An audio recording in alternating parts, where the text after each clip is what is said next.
Welcome to Sleep with Myth. Close your eyes and let the world fade away. Tonight we drift beyond time, where gods dream and stories remember their light.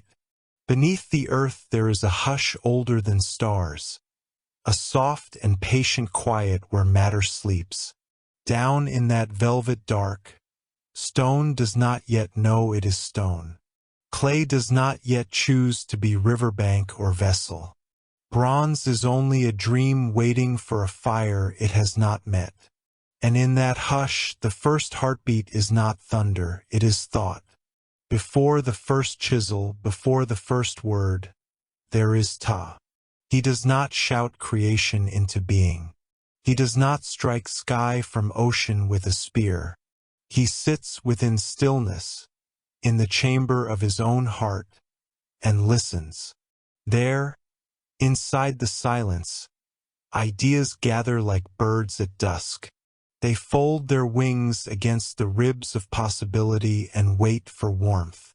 In Memphis, the wise would later say, "All things were made through Ptah's heart and tongue, the heart to imagine, the tongue to release. Thought first, then speech, and speech that becomes the law by which stone learns to stand, by which water learns to flow, by which breath learns to return." The world before Ptah is none, undifferentiated water, the dark, the depth without memory. Nothing is hostile, nothing is kind. It is the cradle and the forgetting. Even time is asleep in it. But within Ptah, time is already practicing its steps, counting in the dark, humming a melody no ear has yet come close enough to hear. He breathes once, not outward but inward, a gathering. The hush tightens with attention. In Ptah's heart, he speaks a name that has not yet existed. Benben, the first rise, the primordial mound, the place where dryness kisses water and calls it shore. The name is a spark. The spark becomes a slope. Light gathers like a deer at the edge of the woods, hesitant, then brave. A single, simple summit appears, not in the heavens, not yet, but in the thought of a god who prefers building to breaking. Stand, Ptah whispers, and earth becomes the memory of standing. On the mound, there is the shape of a workshop that has not yet learned to be wood and roof. A bench waits for tools that do not exist. A furnace waits for a fire that has not remembered its courage. Even the dust waits, not moving, not settling. Everything leans forward in the posture of listening. Ptah places his palm upon the darkness and thinks of a line. Slender, patient, true. The line reaches outward, and the world follows it as if nothing is more natural than direction. He thinks of a circle and the horizon practices being round. He thinks of a plane, and the floor beneath every future home tests the grace of supporting what it loves without keeping it. With every thought a rule is born. With every rule a kindness. He does not hurry. Ptah loves beginnings the way a craftsman loves morning light, not for the brightness, but for the clarity. He considers weight and balance, curve and edge, heat and rest. He envisions the angle at which a wall can lean and still call itself faithful. He studies the distance a doorway should allow between one room and another so that voices can cross without colliding. He imagines sound itself, and the quiet it must come from, and the quiet it must return to. Then, only then, does he speak.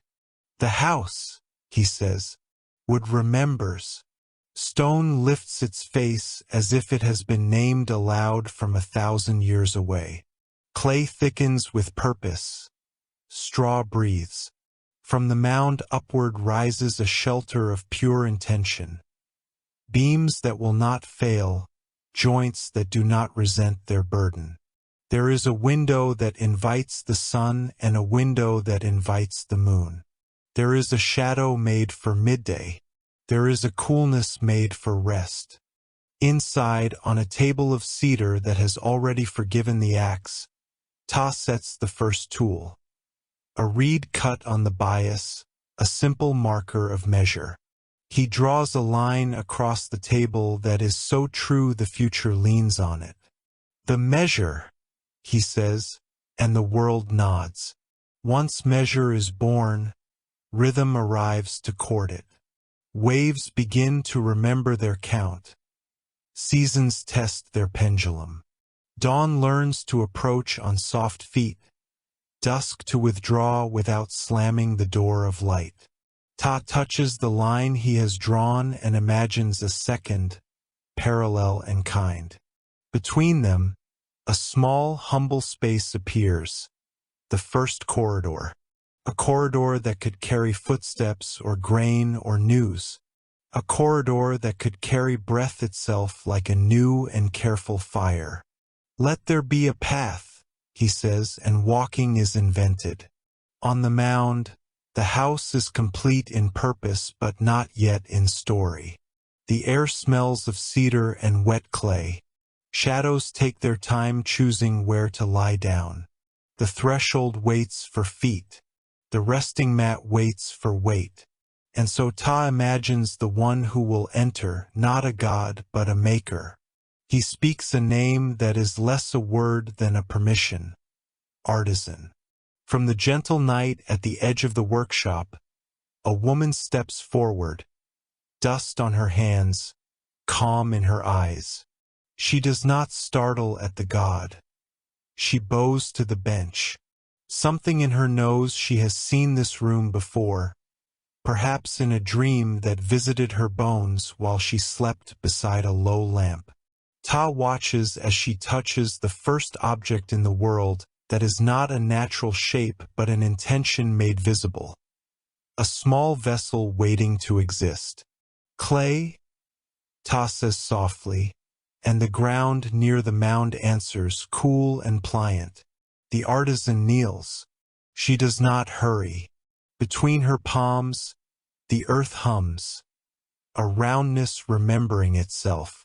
Her thumbs press a hollow into the center, not to remove, but to make room. Ptah smiles.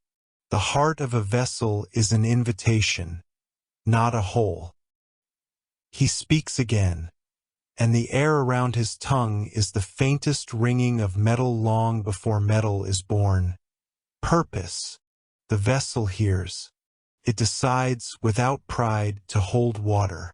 There is a story told in Memphis that the god's tongue is a hammer and his teeth the patient chisels of truth. But in this first workshop, his mouth is gentle. He speaks not to command but to awaken. Water. He breathes, and the river in the dark stirs, rolling over in its sleep. Door.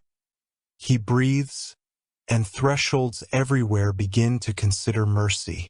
Light. He breathes, and light does not rush in. It swells like a song that knows the room is ready to receive it. The window learns its work, and the floor studies where to keep warmth so it will not wander away before morning. The artisan sets the vessel aside and reaches for a second piece of clay. This one will not be a bowl. It will be a lamp. She shapes a shallow basin and a small spout. She leaves a lip where oil may wait without spilling its patience. She glances toward Ptah without lifting her eyes. "Do I dare?" she asks, though her mouth barely moves. "You dare," he says. Daring is the true form of gentleness when it builds. She smiles, makes a wick from twisted fiber, and waits for fire that has not yet arrived. Ptah inhales and in his chest imagines heat as hospitality, flame as disciplined exuberance, and smoke as the writing of air. He exhales only one word, flame. On the mound, A pale tongue of brightness blossoms, no taller than a child's thumb. It does not devour. It remembers. It remembers every sunrise that will ever be, and in that remembering, it learns to become small and useful. The lamp hums as oil discovers the quiet joy of turning light into time. Outside the workshop, the benben rises a little higher. Each new idea adds a layer of steadiness. Ptah considers names, how they must be both handles and horizons, something to lift with, something to walk toward. He decides the world will have many names for the same goodness and teaches language to be generous.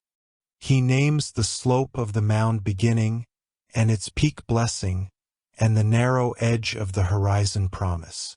He names the line drawn earlier loyalty, because it does not bend when no one is looking. He names the small corridor patience, for it allows a traveler to change his mind without losing his way. He names the lamp memory and the first vessel enough. Within the house, the artisan sets memory beside enough and sees that the two are friends. Light that knows how to behave makes a companion of a bowl that does not resent its limit. She sits back on her heels and sighs. There is a home nest now that no one taught the room. It learned from the things themselves, their shapes, their manners. Ptah stands by the threshold, pleased, but he is not finished. He thinks of metal the way or hides inside stone the way ideas hide inside quiet. He thinks of wood, its rings holding the lessons of seasons as if wisdom were a patient spiral. He thinks of textile, the soft geometry of held-together threads that do not confuse closeness with choking. Let there be joining, he says. In the deep places of earth, copper begins to dream of edge and echo. In groves not yet planted, trees decide to grow straight where straight will be needed and to bend where bending will become shelter. Flax in future fields rehearses being linen. The very wind along the riverbank practices the gentlest way to lay a strand across another without envy. Everything in the world, it seems, wants to become something that can help. Night leans across the mound and lays down coolness. The artisan lights memory and watches the flame learn the bowl of air above it. Outside, none is still vast and close but no longer absolute. The mound is a sentence written against it, a gentle refusal. We will gather, we will shape, we will keep. Ptah sits at the cedar table and closes his eyes. Inside his heart, 1,000 unborn rooms take a measured breath. The granaries, the boats, the halls of judgment where truth will be weighed against a feather. He imagines a scale so subtle it can hear a lie trying to hold its own breath. He smiles. Not yet. For now, only the workshop and the woman and the lamp and the bowl. The artisan speaks into the quiet, as people will do when the room itself seems awake. My lord, she says, what shall I call you? He opens his eyes, but his gaze is a kindness, not a blaze. Call me Maker, he answers, and call yourself the same. She nods. Outside, a wind that does not yet have a name touches the doorframe to test its sound. Ptah looks toward the unfinished world and thinks of order, not as a cage, but as a promise that the strong will be gentle with their strength. He thinks of beauty, not as a luxury, but as a way truth puts on clothes to greet the morning. He worries for a moment, yes, gods can worry, that there will come a day when making becomes an arena for pride instead of praise.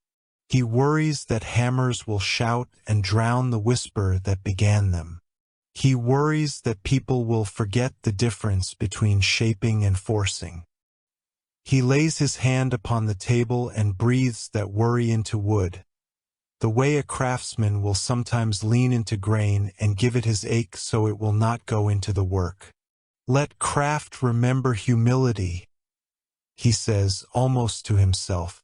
Let every tool be a servant, not a tyrant. In answer, the lamp burns a little steadier, and the bowl holds the shimmer of flame without wanting to keep it. From the threshold, Ptah looks outward and downward. In the dark, under the dark, something moves.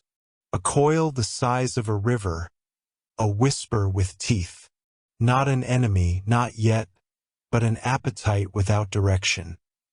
A pep, the serpent of unmaking, testing the edges of the first firm place. Ptah does not summon spears. He speaks a single ordinary word, task. He sets work like a ring around the mound. The ring is not a wall. It is a song of hands.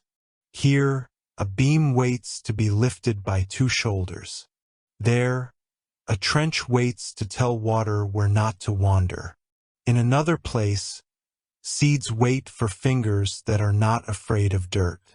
Pep slides closer, listens, and grows bored. Nothing to devour here, only effort that feeds itself. The serpent sinks back into the deep to nap and question its hunger. The artisan does not see the serpent. She is looking at her hands. How did I know what to do? She asks, a little afraid of the answer. Ptah steps beside her and, for the first time, takes on the weight of visible form, broad-shouldered and gentle-eyed, a craftsman without a crown. You remembered what I remembered, he says. That is all creation is, shared memory given shape. She reaches without thinking and touches the cedar table. Will this last?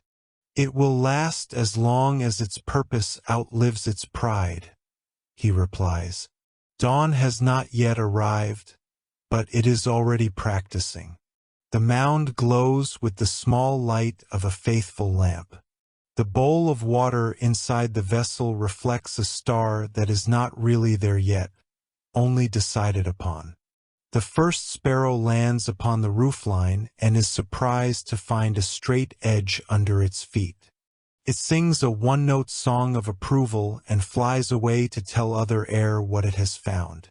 Ptah stands in the doorway and turns his head just slightly. In that small gesture, directions are born. East because he faces it, west because he does not. North in memory of a star that will hold still. South because warmth will ask for a name. He knows the work has only begun. The Nile will need its wakeful edges. The fields will need their polite squares. Boats will need bellies that can carry hope without capsizing it. Cities will need corners where justice can stand and be noticed. Children will need toys that teach their hands the conversation of balance and weight and smoothness. He feels, too, the ache of what making will cost. Splinters and burn marks, calluses, the patience to sand what seems already smooth. He breathes a blessing over all future labor, over backs that will bend and eyes that will narrow, over shoulders that will carry not only loads but families and songs and unfashionable kindness. Let the work be a friend to the worker, he says. The world listens, and something in it relaxes, as if it has been waiting to be treated with that particular respect. At last, Ptah returns to the cedar table. The artisan has fallen asleep, her head on her arm, the lamp, ineffable memory, cupping a small flame that refuses both pride and panic. He looks at the bowl called enough. The water in it is quiet, as if it has heard every story and prefers none over the others. He speaks softly, a final word for the first night. Rest. The workshop breathes. The door breathes. Even the dust breathes, trying on the slow, luxurious pace of a world that believes in morning. Beneath the earth, the hush is no longer absolute. It has a pulse now, slow and credible. Stone is not just stone. It is potential under oath. Wood is not just wood. It is patience with a future attached. Metal is not just metal. It is the idea of edge promise to responsibility. And Ptah, who began in pure thought, steps back into his own quiet, content. He has not conquered anything. He has begun. He has made room. He has taught matter how to dream itself awake. When dawn finally lifts its face, it finds the mound waiting like a word on the lip. The house stands ready. The lamp is modestly alive. The bowl is precisely itself. And somewhere in the distance, the first hammer strikes the first anvil, not to announce victory, but to say, gently and with rhythm, "We are here." The first morning found the mound listening. Memory, the lamp, breathed in its shallow bowl. Enough, the vessel, held a palm of river water that did not try to be more than itself. Outside, dawn pressed a quiet hand on the doorframe and waited to be invited. Ptah stood in the threshold and felt the world lean forward. Thought had planted its posts. Measure had drawn its lines. But a house is only a promise until warmth chooses to live there. The God who created with heart and tongue placed his fingers on the cedar table and whispered to the wood, not to bend but to remember. The way a beam remembers a roof is heavier in rain. The way a door remembers kindness at night. The artisan woke to the sound of her own breath returning from the walls. She rubbed sleep from her eyes and looked at the lamp and bowl as if greeting friends. "It is not cold here," she murmured, surprised. "And yet we have not cooked." Ptah smiled. "Not all warmth is fire. Some is welcome." Then he lifted his gaze to the corner where a low heap of clay waited under wet cloth. He spoke a word that was less command than invitation. "Hearth." A square of floor answered, its edges learning to keep company with stones. The hearth rose no higher than a hand's breadth, wide enough to gather, narrow enough to keep flame honest. The artisan knelt and touched its rim. The clay under her palm hummed with that early music of usefulness, soft as breath, sure as promise. "Will it bite?" she asked. "It will remember," Ptah replied. "Fire that remembers becomes meal and metal. Fire that forgets becomes ruin." She nodded, and together they set the first small kiln. Bricks like patient teeth, an opening no wider than a bowl, a vent like a throat that knew how to swallow wind. Outside, a few reeds hissed. They had been listening for their name. Ptah turned to them and said softly, "Bellows." In the artisan's hands, skin and reed learned to lift and let go, to gather air and offer it with steady regard. The mouth of the kiln smiled. "Now," said Ptah, "we will wake the furnace." He did not shout. He placed the tip of the lamp's flame at the kiln's lips the way a mother places a kiss at a sleeping child's hairline. Memory parted a small piece of itself. The kiln sighed. Heat moved in like a polite guest and sat down where space had been kept for it. The artisan worked the bellows. Air's rhythm married fire's appetite. The kiln glowed the color of first peaches, then of ripe pomegranate seed, then of small suns trying on bravery. "What shall we feed it?" she asked. "Offering," Ptah said, and set on the table 3 things: dust, ore, and a broken shard of yesterday's attempt. "Start with your failures," he added gently. They burn cleanest. She smiled without shame and laid the shard upon the coals. It blackened, remembered its clayness, then softened into a story the kiln could retell as strength. Next came dust, pressed into a small brick that meant to be brick.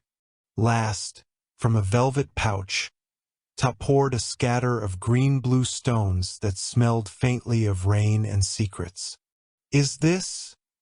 She hesitated, reverent without knowing why. Copper, he said, hiding as malachite, stone that dreamed of echo. The ore entered the furnace's red mouth and shivered. The bellows breathed.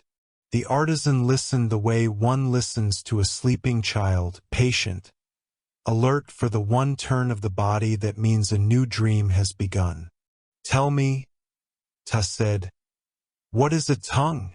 She glanced at him, surprised by the question. Flesh that shapes air to sound. And what is a furnace? She worked the bellows twice more and answered, heat that shapes matter to meaning. Ptah nodded. Then let my tongue and this furnace be kin. He spoke, not loudly, but with the exactness of a chisel. Separate, gather, flow, bear, cool. The words were not orders. They were permissions. Within the kiln something yielded. The ore sweated, then wept, then, without drama, became a slow tear of brightness that found the channel prepared for it. Into a waiting clay mold it slid, like a river discovering the valley it had always been meant to quote. The artisan stared. Her hands had known clay and reed. This was new. It moves, she whispered, like mercy. It moves, Ptah agreed, like consequence. Now hammer. From the cedar chest he lifted a bar with a broadened face and a temper that would outlast pride. He set beside it a flat of stone for an anvil and a trough for cooling, the water quiet as a judge who is not cruel but cannot be lied to. The bar, once cooled to obedient heat, met the hammer's cadence. Not violence, conversation. The artisan raised and lowered the tool in a rhythm that surprised her for how familiar it felt. Each strike revealed and reminded at once, like a teacher who knows a student's true name. What are we making? She asked. Ptah turned the half-formed length, gauging its dignity. A blade too early is arrogance, he said. A blade at the right time is covenant. Today we make plowshare. Metal thinned and widened. The artisan's shoulders found their work without complaint. Her breath and the bellows learned each other's tempo. When the shape knew itself, Ptah lowered it into enough, and the water did its plain miracle, turning heat to history with a sound like satisfaction. She lifted the tool and weighed it in her hands. It did not feel like war. Felt like tomorrow. What will it do? She asked. It will teach soil not to hoard, Ptah said. It will open the earth without accusing it. They set it aside, and he laid another ingot to heat. Now chisel. She grinned. Clay had been pliant. Stone would be stubborn. Her hands tingled with curiosity. While the copper warmed to the color of sunrise, Ptah walked to the wall and drew, with a charcoal nub, a shape that was both beginning and destination. This, he said, is the glyph for house. It remembers shelter with a few lines. Words are tools. Tools are words. The artisan studied the mark. If I cut that into stone, will the stone know? It will learn, he said. And so will you. When the chisel cooled to usefulness, they took it outside. The benben's flank had grown a little since night. It offered a face to the west that could bear telling. Ptah set his palm against the surface. "Patience first," he said, and the stone, being old, did not mind being asked. He placed the chisel and let the artisan strike. Not deep, not hurried. The line entered the rock and stayed. She struck again, and a second line joined the first like two voices finding a harmony neither could have held alone. "Do you hear it?" Ptah asked. She paused, listening beyond the ring of copper and stone. There it was, a smaller, lower note, the pitch of release. Every chisel cut sets free what was waiting inside the rock, not to escape, but to participate. She smiled and made the third stroke, then the fourth. The glyph stood, simple and certain, on the mound that had invented it. "It is as if the stone wanted to say this," she murmured. "Everything wants to say what it is," Ptah answered. "We give it grammar." They returned to the kiln. The day had turned its head toward noon. The air over the hearth trembled in that way warmth has when it has become trustworthy. Ptah set more ore to smelt and, beside it, a crucible of sand. "Sand?" the artisan asked. "Sand that has longed to see through itself," he said, smiling. "Glass is a kind of courage." She watched as the grains lost their shyness and fused into a honey that moved like music. When it was ready, he drew a breath, turned to a reed piped at one end, and touched his mouth to it. The artisan blinked. "You are going to blow," he said, and did. Air entered the molten bulb and taught it roundness from within. The form swelled, slowed, understood. He rolled it against a flat to cool its pride and then breathed again, softer, as if consoling a child. The sphere became a cylinder. The cylinder learned to open into a window. "Why do we need a window if we have a door?" she asked, laughing at herself. "Because light is a guest with its own manners," Ptah said.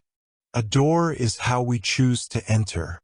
A window is how we choose to welcome." They annealed the pane in a bed of ash and named it clarity. He held it up to the lamp. Memory shone through, thinner, more certain, less dazzled. Enough reflected a circle that pretended to be the moon and almost convinced itself. Afternoon ripened. Children appeared on the slope. No one had invited them.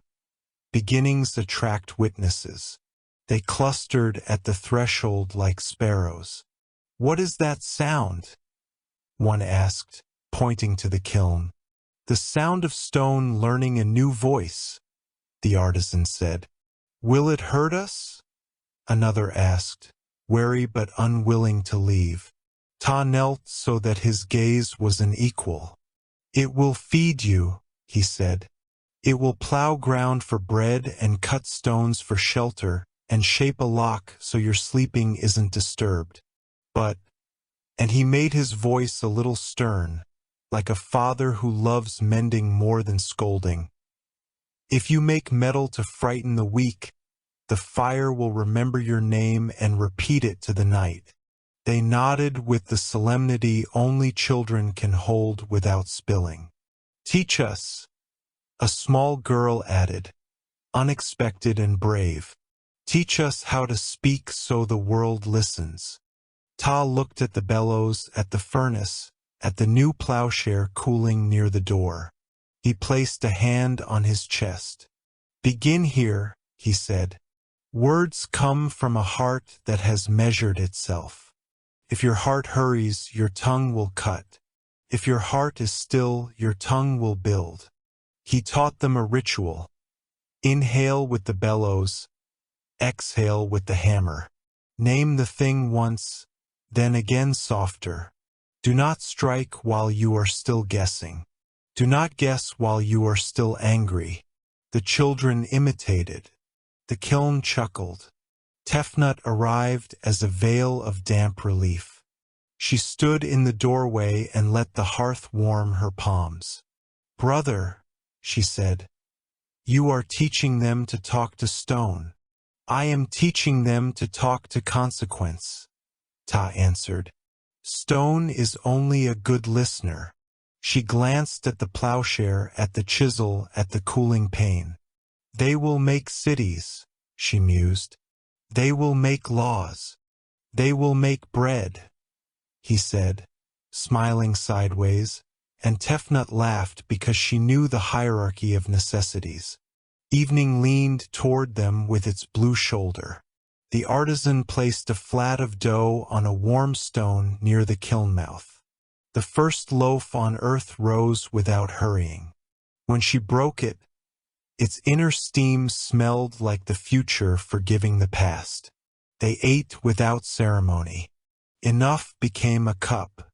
Memory burned low, pleased to be imitated by sunset.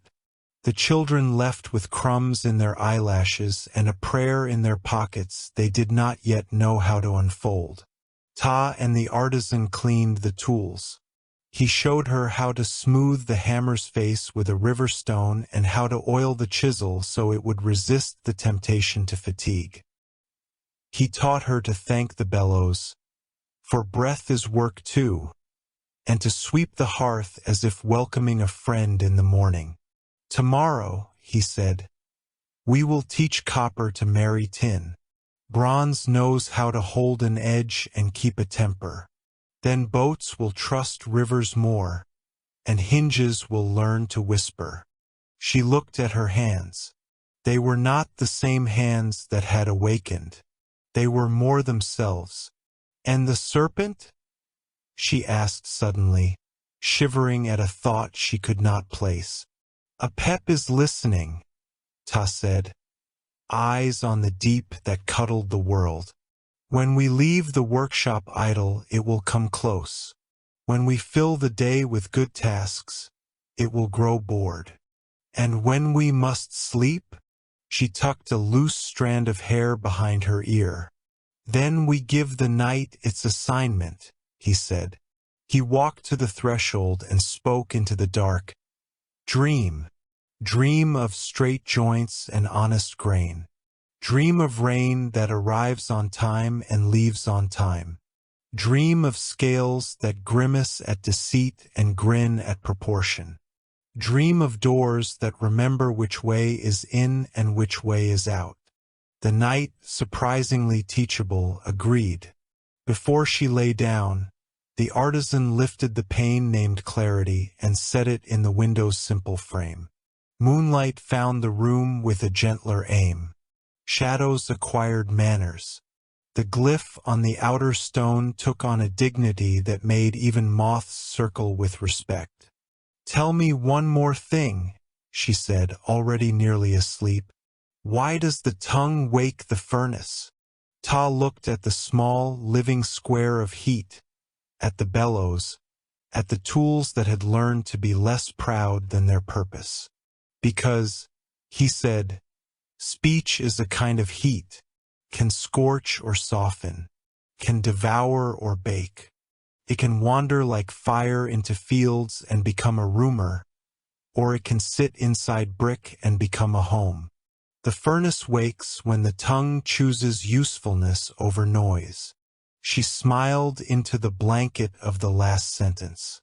"Then teach my tongue to bake. It will," he promised, "if your heart keeps measuring." He banked the coals so they would not forget themselves overnight. He lowered memory until its flame made a circle the size of a coin. Outside, the first jackal called to the second, and the second did not answer rudely. Under the mound, in the velvet older than stars, veins of or stirred as if hearing distant hoofbeats. Trees far away practiced standing close together without becoming a tangle. Flax rehearsed surrendering to fingers that would not abuse it. The world, in other words, studied. And somewhere between heat and hush, Ptah laid his palm upon the table and gave the next day permission to arrive. Forge, join, shape, serve. The house breathed. The furnace slept like a lion in a nursery, terrible only to those who would tease it awake. The plowshare dreamed of furrows and of children running along them without stumbling. The chisel dreamed of letters that would outlast empires without ever raising their voices. At the window, clarity cooled a little more and learned to belong. The tongue that woke the furnace rested at last. The second dawn rose slow and golden, as if reluctant to disturb what Ptah had made. The mound exhaled warmth through its pores. The kiln still murmured faintly, dreaming of the copper it had once held. In the faint blue between shadow and light, the artisan awoke to the smell of clay, alive, eager, waiting. Ptah was already outside. He stood where the rising sun brushed the edge of the mound, and his eyes traced the horizon like a sculptor examining the line of a statue not yet freed from stone. "Today," he said softly, without turning, "we teach the earth to imagine height." The artisan wrapped her shawl tighter. "Height," Ptah smiled. "To raise something is not only to lift it. It is to remember that space is not emptiness. It is invitation." He led her to the mound's flank, where yesterday's glyphs caught light and glowed faintly as if proud to be read. "You carved house. Now we carve horizon." The word hung between them like an idea too wide for one throat. He traced two lines in the sand, one horizontal, one curved. "A horizon is a promise that distance can be bridged," he said. "It is the boundary between what breathes and what remembers being breath." The artisan knelt beside him, touching the curve. "And how do we carve something that never stays still?" "With patience," Ptah said, "and the humility to let your hands learn what your eyes cannot hold." He pressed his palm to the sand and whispered, "Stone, wake, rise to the work." The earth stirred. Beneath their feet, a deep hum answered, the slow speech of material listening to its maker. From the sand's heart, veins of limestone began to push upward, small at first, then broad enough to catch the sun. They curved and hardened, their edges raw and perfect like unspoken thoughts. The artisan gasped, "You call the mountains as if they were children." Ptah's smile was quiet. "They are. Every mountain is a child of remembering. It keeps the shape of the hands that raised it." He guided her closer to the newborn ridge. "Now touch it. The horizon is not for looking. It is for listening." She laid both palms on the warm limestone, and for a moment, she felt it breathe back. In that rhythm, she sensed time itself flexing, slow, patient, without malice. Ptah knelt beside her.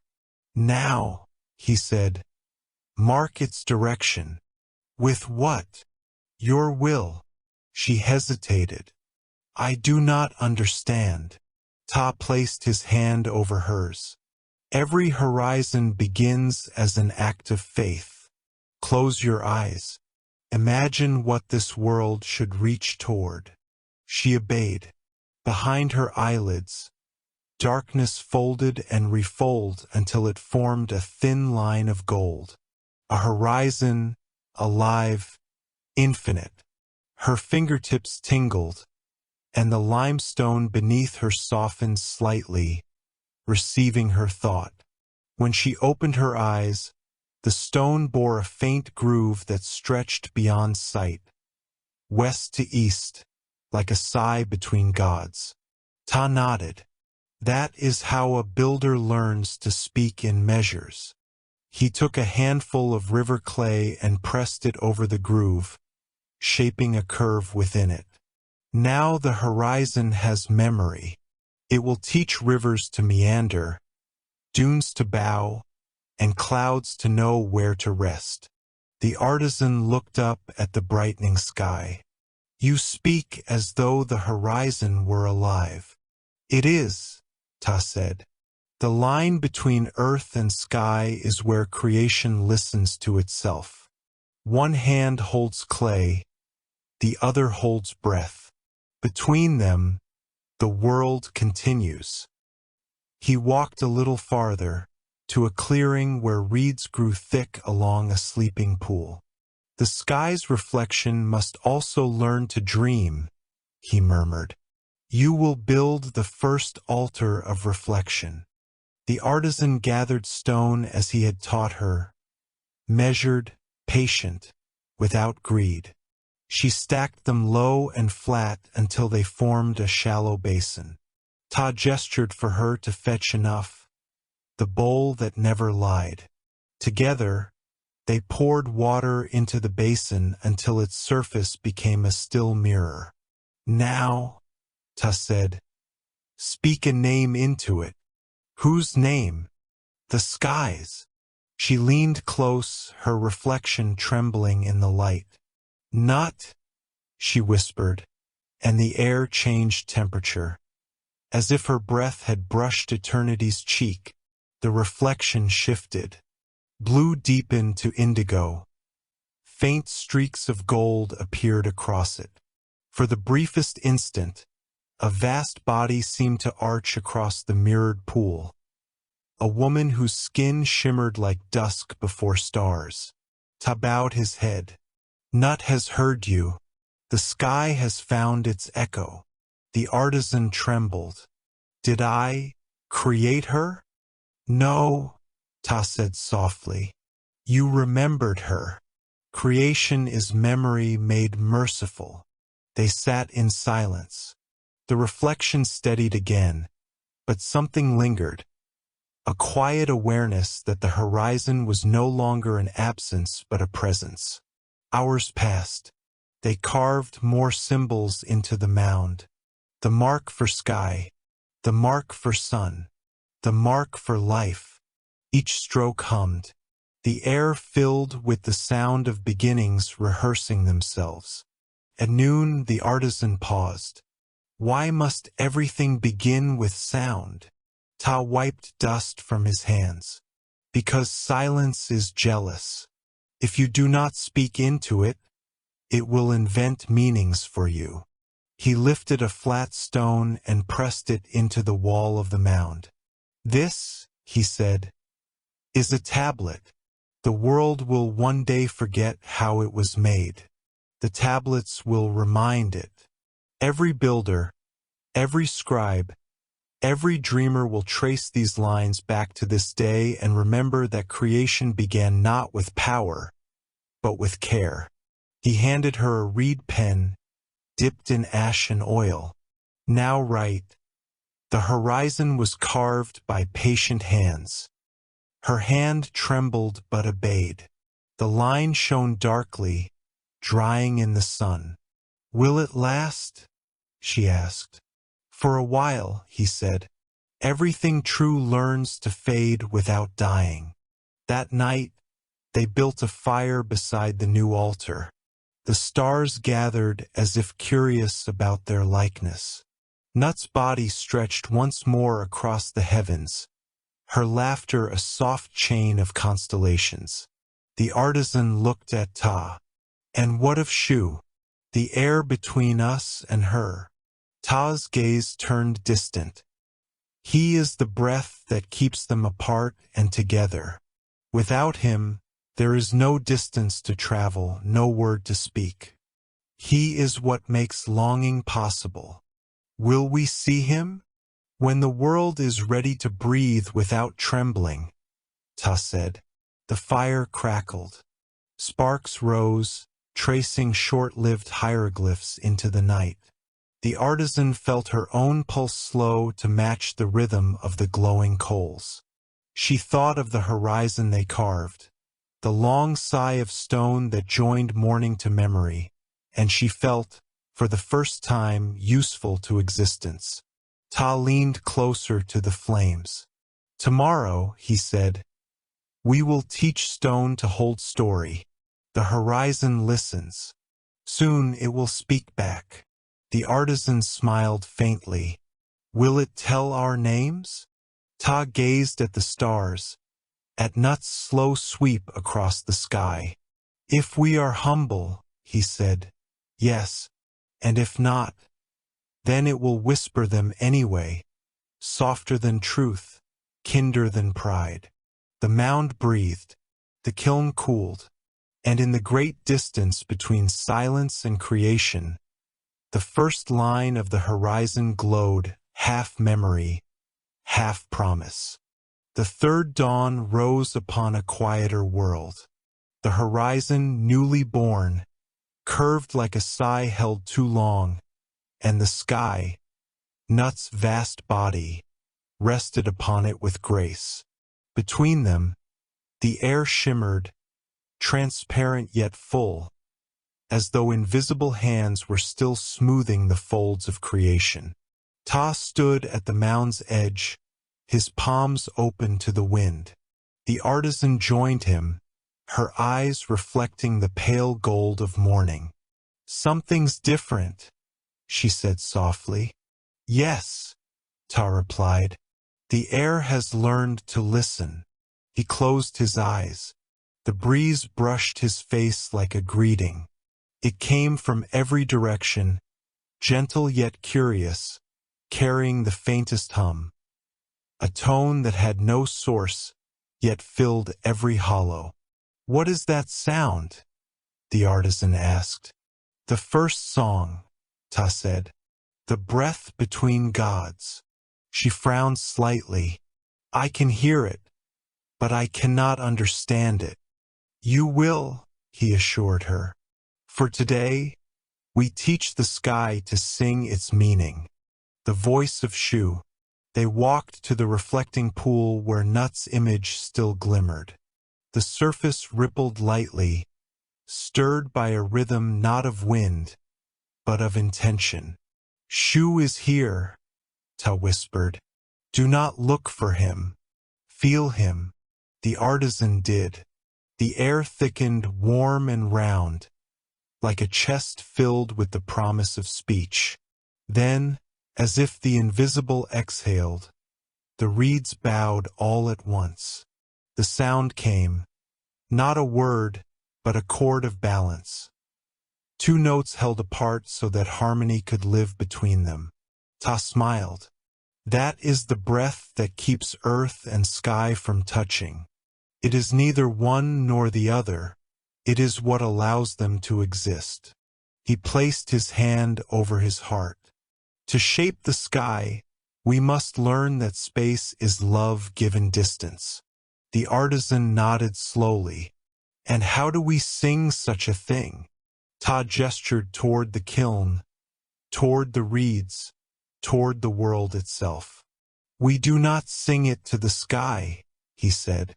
"We sing with it." The birth of tone. Ptah gathered hollow reeds, trimmed and joined them with resin. He formed 7 pipes of differing length. "Each breath, a different measure," he murmured, handing them to the artisan. "Try." She raised the small flute to her lips and blew. The first sound wavered, uncertain, like a child learning its first step. The second steadied, the third found courage. Soon, the air around them shimmered with quiet tones that climbed and descended as though tracing an invisible staircase between clay and cloud. The artisan stopped, listening. "It feels alive." "It is alive," Ptah said. "Music is the mind's memory of harmony." He took another reed and blew a deeper tone that vibrated in her bones. Together, their sounds began to circle the mound, echoing from stone to kiln, from water to flame. The air, Shu himself, seemed to pulse in approval. Then Ptah began to speak, not in words, but in cadence. The rhythm was deliberate, measured. Each syllable carried the weight of purpose. The artisan recognized it, the same precision that had shaped clay, the same balance that had taught copper to flow. She added her voice, hesitant at first, then bolder, weaving her sound around his. Their duet became something greater, a current that rose, curved, and vanished into the upper sky. Nuts stirred, her laughter trembling like starlight. Clouds formed where her joy touched breath. Ptah lowered his voice. Do you see now? The sky is not silence. It is a song waiting to be remembered. When the heavens answered, as the music faded, the air grew dense. The mound's shadow lengthened though the sun still climbed. The artisan looked upward and gasped. Across Nut's darkening belly, symbols began to glow, lines of light forming patterns too vast to name. Ptah lifted his face. The heavens are writing back. What do they say? She whispered. That they hear, he said simply, and that they will remember who sang first. The marks in the sky shimmered and rearranged. A river of light flowed east to west, a path through the heavens. From that path, a soft rain fell, not water but brightness, settling on the kiln, on the reeds, on the artisan's hands. She held her palms out. The light clung like fine dust. What is this? Tone made visible, Ptah said. The sky's gratitude. The particles began to hum faintly, resonating with the same harmony they had just played. The air itself turned into memory, the language of shape. Ptah led her to the mound once more. Now, he said, let us teach stone to echo what sound has learned. He placed a slab before them. On it, he drew 7 curved lines, each mirroring the length of the reed pipes. Every tone has a form, he explained. Every sound, a shadow. What we sing today will one day become measure, pattern, law. He traced the lines with a copper stylus. The artisan followed. When they were finished, the stone shimmered faintly. If one listened closely, one could hear it humming, faint but true. Ptah nodded in satisfaction.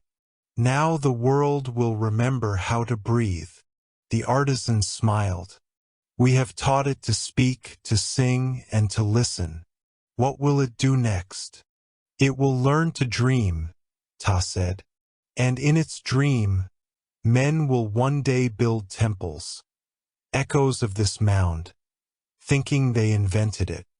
Evening at the edge of creation. That night, the air was gentle, almost human in its size. The children came again, drawn by the melody lingering in the earth. They sat near the kiln, tracing the new carvings with reverent fingers. Will the sky always sing? One asked. Ptah looked up. As long as someone listens. Another child whispered, and if we forget, then silence will sing for you, Ptah said. But it will be lonely. The artisan smiled and handed the smallest child a reed flute. Keep this, she said. Blow into it when the wind forgets your name. The child nodded solemnly, not yet knowing that the gesture would be remembered for millennia. That one day, shepherds would echo this act, that music itself would be born from this kindness.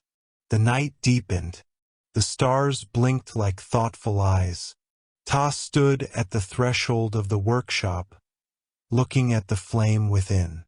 Tomorrow, he said, we will teach the world to remember itself. The artisan looked up. And what will that make? A story, he answered. The first one. The fourth dawn came like the soft turning of a page, quiet, golden, inevitable. The air shimmered with a gentler light, as if the world itself had begun to glow from memory rather than sunlight. The mound now stood higher, breathing in rhythm with the horizon. Ptah watched from the kiln's shadow, his eyes reflecting both fire and sky. Beside him, the artisan stirred the cooling clay, her hands already blackened with purpose. "Today," Ptah said, "we teach the earth how to remember breath." The artisan looked up, puzzled. "We already gave breath to the sky." He nodded. "Yes, but the sky gives voice, not form. The earth must now learn to dream itself awake." The first pulse. Ptah took a clump of clay from the mound and placed it on a stone slab. The clay shimmered faintly under the morning light, as if something beneath its surface was already waiting. He pressed both hands into it slowly, as though greeting an old friend. "Every shape," he said, "is a question that seeks an answer." He turned to her. "What do you see?" She leaned closer. "A face? No, not yet. It's like something trying to remember being seen." Ptah smiled. "Then you understand. Form does not begin with vision. It begins with longing." He handed her the reed stylus. "Touch it gently. Let it remember your thought." Her hand trembled as she drew a curve across the clay's surface. Immediately, a faint pulse ran through it, a shimmer that vanished as quickly as it came. Startled, she looked up. "It moved. It dreamed," Ptah corrected. "Clay is memory's first flesh. When thought touches it, it begins to remember what it might become. The breath within." He shaped the clay into a hollow figure, neither man nor woman, but a vessel with open hands. His chest was left unfinished. Ptah bent close and whispered into the hollow. "Ka!" he said, the word for spirit. The sound sank into the clay. The figure's chest deepened slightly, and a small indentation formed where the air had touched. The artisan held her breath. "Did it hear you?" "All things hear," Ptah said softly, "but not all remember." He placed his palm over the hollow. "To remember, it must feel weight. Every living thing carries the memory of what shaped it, and the burden of what it can no longer be." He looked to her. "Now breathe into it." She hesitated, then bent forward and exhaled gently into the vessel's chest. For a heartbeat, nothing happened. Then the clay shivered, faint, almost imperceptible, like the echo of wind across still water. When she drew back, the hollow was gone. The figure stood whole. "It closed," she whispered. Ptah's eyes gleamed with pride and sorrow. "It chose to contain what you gave. That is the first lesson of life, to carry breath without breaking." The children of clay. By midday, there were 12 figures standing around the kiln, each one unique, some tall, some stooped, all imperfect. The artisan's hands ached, but she could not stop shaping. "These," Ptah said, "are the children of the mound. They are still, but stillness is not death. It is the pause before sound." He raised his hands. "Let them hear." The air trembled. A deep hum, the same tone that had carved the horizon, moved through the ground. The clay bodies quivered, faint cracks glowing with dull gold. Ptah whispered, "Seek 'em," and the air pulsed again. The figures straightened, their heads lifting toward the sky. They did not move with flesh, but with intention, like dreams learning the shape of waking. The artisan felt tears on her cheeks. "Are they alive?" Ptah turned to her. "Not yet. Life is not motion. Life is remembering motion even after it stops. He reached toward the nearest figure and touched its heart. They will sleep until time needs them, but they will listen to those who shape as we have shaped. One day, they will rise again and teach men to remember their beginnings. The weighing of sound. As the sun sank lower, Ptah gathered the children of clay near the reflecting pool. All creation must be tested, he said. To hold breath is not enough. One must know how to return it. He lifted one of the figures and set it upon the water's surface. For a moment, it floated impossibly, as though the air itself bore its weight. Then, slowly it sank, leaving ripples shaped like hieroglyphs. "Do you see?" Ptah asked.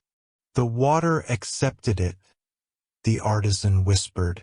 He nodded, because it remembered balance. When life learns harmony with what bears it, it becomes eternal. He took her hand and pressed her palm into the clay's imprint. "You and I will fade, but our echo will not. Every hand that molds, every breath that shapes, they will carry this memory forward." The night of quiet creation. That evening they lit no fire. The stars themselves were enough. The mound pulsed softly, golden veins running through its sides. The artisan sat in silence, watching the sleeping figures. "Ptah," she said, "when will they wake?" "When time dreams again," he replied, "and when men forget how to listen." She frowned. "Why would they forget?" "Because memory is heavier than faith," Ptah said gently.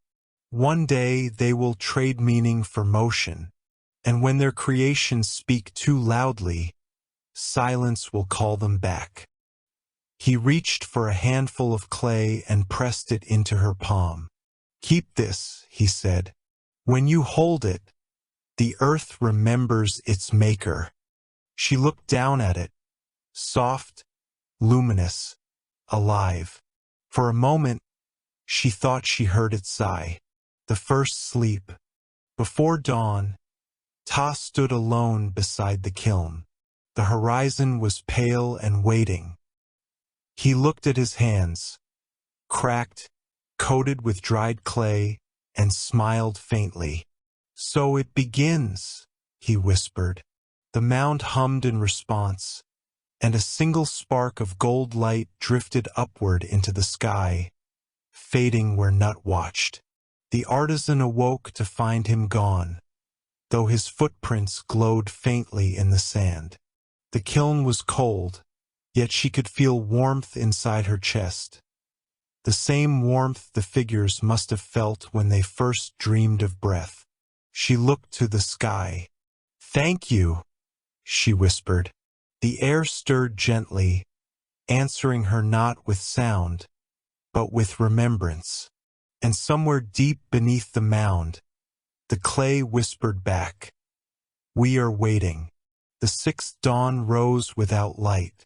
The horizon was not gold but deep, breathing blue, a color that seemed to exist only between waking and sleep. The kiln was cold, and the mound lay still beneath a shroud of mist.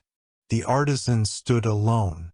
Ptah was gone, and yet his presence lingered in the air, as though the world itself had memorized his breath. She knelt beside the sleeping figures, their outlines faint beneath a veil of dust. "You dreamed," she whispered, tracing one face with trembling fingers. "And now you sleep again." The air stirred softly, not wind, but remembrance. The hollow echo. For days, she waited. She tended the mound, spoke to the figures, and sang into the silence. But nothing stirred. The world seemed to hold its breath. And then one night, beneath a moon that felt older than creation itself, she heard it. a faint hum beneath the earth, rhythmic, patient, vast. She pressed her palm to the ground. The hum pulsed back, answering her heartbeat. "Ptah," she whispered. The sound deepened, spreading beneath her feet like a pulse through veins of stone. Images filled her mind. The kiln, the reeds, the first hum that split the horizon. But now it was slower, heavier. The world was not being born anymore. It was remembering. "The earth dreams again," she murmured. She realized then, Ptah's silence was not absence. It was continuation, the pause between two creations. The dreaming clay. She returned to the kiln and found the 12th figure, the one that had never quite hardened. The surface was still soft, still luminous. She lifted it gently and placed it upon the mound. "Wake," she said, though she knew it could not hear words. "Remember him." The air responded, faint ripples moving through the mist. The mound began to glow from within, slow as a heartbeat. The hum became tone. The tone became voice. It was not Ptah's voice. It was the earth's. "I am still dreaming." The words were not heard but felt, each syllable vibrating inside her ribs. "What do you dream?" she whispered. "Of what he left unfinished," came the reply. "Of those who will shape as he did, and forget as he warned." She knelt, her hands sinking into the clay. "Then let me remember for them." The voice softened, like a tide pulling back into the deep. "Then breathe, daughter of dust. Let silence become your teacher." The silence. The artisan obeyed. She closed her eyes and inhaled. There was no sound, only the weight of stillness, infinite and tender. It wrapped around her, filled her lungs, pressed behind her eyes until she felt herself dissolve. Not into darkness, but into awareness. She saw the world as Ptah must have, from within. Every grain of sand hummed. Every breeze carried a forgotten name. The stars above were not distant but waiting, patient witnesses of every word ever spoken. And then, deep beneath her, she felt Ptah's presence again, vast, gentle, eternal. "You understand now," the voice whispered. "Creation is not noise.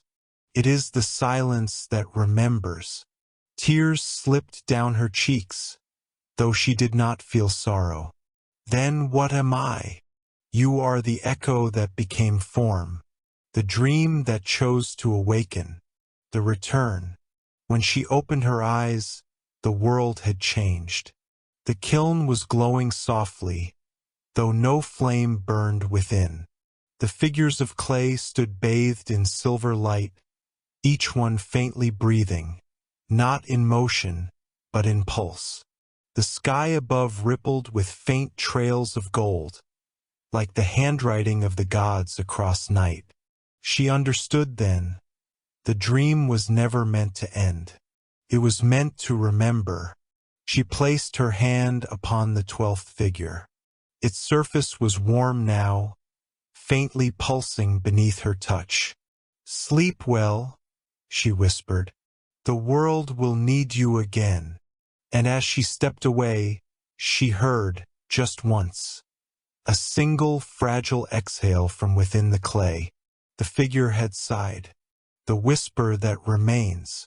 Dawn returned quietly, spreading pale light across the mound. The stars dimmed, reluctant to leave. The artisan stood at the edge of the reflecting pool. In its still surface, she saw not her reflection, but the shape of Ptah, distant, radiant, smiling. "Will you come back?" she asked the sky. The water rippled. "I never left." She smiled faintly and bowed her head. The wind passed gently over the water, whispering the first word ever spoken, and the last word that would remain. Creation, epilogue, the breath eternal. Beneath the mound, where light never touched, the clay figures slept, their hearts faintly glowing, their dreams echoing through the stone. When time would break and men would carve their own gods from marble and memory, Ptah's whisper would remain, buried but unforgotten. Every craftsman who shaped, every builder who dreamed, every hand that molded, they would unknowingly call his name. And somewhere, deep within the earth's slow breath, the God who dreamed the world into being would smile once more. Thank you for listening to Sleep with Myth. Close your eyes. The world still dreams beneath your feet.